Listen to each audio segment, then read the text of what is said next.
Благодарам. Колешке Лолита, се јавив за реплика во делот на одлуката за прераспределба на средства. Би сакала да бидиме начисто пред граѓаните околу ова одлука за прераспределба на средства помеѓу буџетските корисници на централната власт и локалната власт, бидејќи, колешке, ова одлука е совршен доказ за тоа дека општините, предводени од ВМРО ДПМНЕ, работат посветено, а не дека, како што кажавте, владата била неселективна. И да појаснам, дека се работи посветено, колешке, проектите се изготвени. Иначе, ниту ние ќе поднесевме амандмани, ниту вие ќе имавте можност да ги поддржите.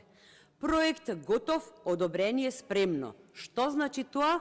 Тоа значи дека општините посветено работат, дека ги водат сериозни градоначалници кои итаат да го исполнат она што го ветиле, за разлика од тие пред нив кои многу ветиле, а ништо не оствариле.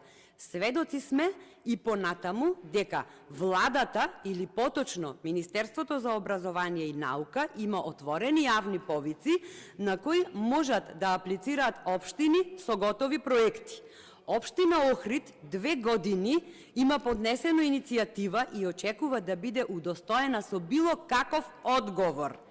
Едниот од проектите, овај за новата зграда на Кочо Рацин, се прифати со одлуката, а другиот за изградба на ново училиште Глигор Прличев, амандманот ми го одбивте.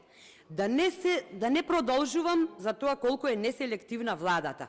Закочена изградба на катна гаража во Охрид, закочена реконструкција на плоштадот Крушевска република, закочен планот за управување со Охридското крајбрежје и така натаму.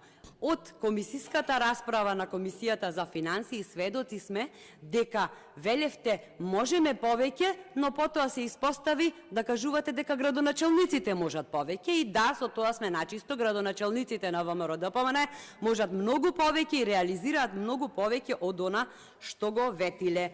Всушност, со овој буџет, владата сама признава дека била нефункционална и дека има криза. Знаете која е најголемата кризна состојба? Тоа што се уште сте власт, колешке, тоа е најголемата кризна состојба во државава.